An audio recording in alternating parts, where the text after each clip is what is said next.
Well, my days of buying and selling off Reverb are over. Probably my days of shipping with Canada Post are over. Um, so what you're looking at here is a picture of the mixing board I sent 3 weeks ago, and the person just got it and claims that it's dead on arrival. I don't know how that would be. I shipped it in its original, in two boxes. Not only the box that it came in, but that box is in a box. Like I shipped it exactly how I received it. It's all in foam. Guys saying it's dead on arrival. I'm like, wow. This is the second time this has happened to me as a seller in 3 weeks. These items are too expensive. I can't be doing this. I don't know if these guys are doing the old switcheroo or if Canada Post is throwing the boxes. Weirdly enough, both of these alleged scams, I'm going to call them, both of these have come from my place to a place only 2 hours from me. Like, I ship them usually by Shoppers Drug Mart in Canada Post, and I've heard that the new hires out of Shoppers Drug Mart they're not local people, if you know what I mean. I hear they throw boxes, so that might make sense. But where does the scam lie here? Like I've got two in 3 weeks. I got two high end items. The buyer gets them, says they don't work. So the first one I did get back. It was well, just illustrate the point. It was this here. Guy says it don't work.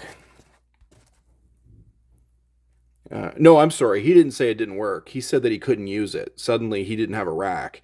So, Numbnuts here buys a 500 series module and then emails me back, freaking out, going, "Oh my god, it doesn't work for my setup." I'm like, "What do you mean it doesn't work for your setup?" He's like, "A guy like me doesn't have a rack." I'm like, "What do you mean a guy like you don't has a rack? What happened to your rack?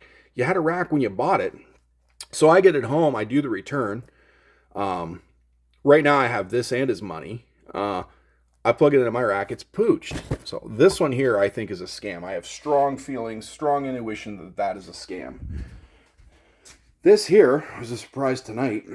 So now I'm another $1,000 that I got to return to somebody. And this guy says it don't work. This one I feel closer to it not being a scam. Rather, I don't know. Like, I don't know. Now, so I've messaged this guy like 5 times tonight. I haven't heard back from him yet, but I'm like, listen, I'm going to drive to your house tomorrow. It's 2 hours away. I need to get to the bottom of this. I need to see the package. I need to see the damage. I've also submitted a ticket to Canada Post because I've been paying thousands and thousands and thousands of insurance to Canada Post for 3 years, and I've never made a claim. Well, I'm claiming this one because this is getting nuts. But so, like, what is happening here? I'm sending stuff and it's breaking in the mail. What is happening? So then now I've read a bunch of, buyer scams. I've never been scammed as a buyer, but this is my second weird thing in 3 weeks as a seller. So how risky is the buyer side?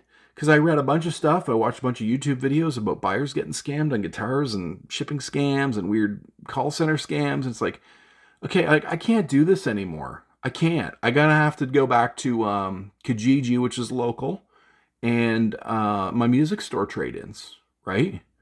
So I was never making good money at this anyway. I was just buying gear, using it for a while, swapping it out, losing 10, 20%. Sometimes you gain a little bit with inflation. I'll just give you an example. The AKG 414 mics were $700 not 15 years ago, and now they're what, $2,000 or something like that with tax. So just to give you an example where a guy could, he could make some money, but I can't do it anymore. I can't be having these monster surprises where a guy goes, "Yeah, I got it, finally turned it on." That's the other weird thing about this, is it took him a week to turn it on. It's like, are you nuts? Like, if I received this in the mail, I'd be letting it warm up to temperature and, I'd be using it that night. How can you go a week and not try this? That's weird. But, I don't know. I can't do it anymore.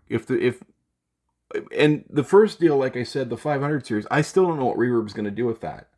I have the broken device and the guy's money.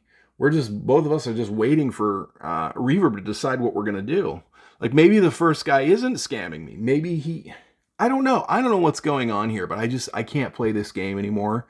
I can't play the Reverb game no more. I can't play the Canada Post game no more. Something rotten is happening. And as I started to mention, both of these deals went 2 hours from where I live.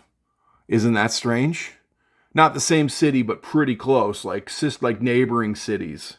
Like, what is happening? Is Canada Post, do they hire a bunch of new people and they're throwing boxes 10 feet up in the air?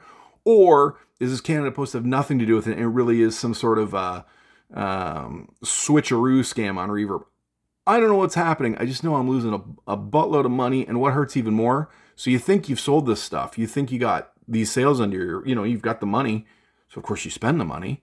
And now I'm out the money and out the sale, and by the time I get this back, I got another dead piece of hardware sitting here. Like, it's just sad all the way around. And let's say these two dudes on the other side, by two buyers, let's say they're both innocent. Let's just say they are. Well, how sucky is that for them? Right? But I packed this stuff so good in the original box, it just shouldn't be. Something crazy is happening here. But or maybe in 3 years I had a perfect run and I was just due to have two rotten eggs in a row. But either way, I can't play this game anymore. I'm done with Reverb, and I'm, probably done with Canada Post. Thanks for watching.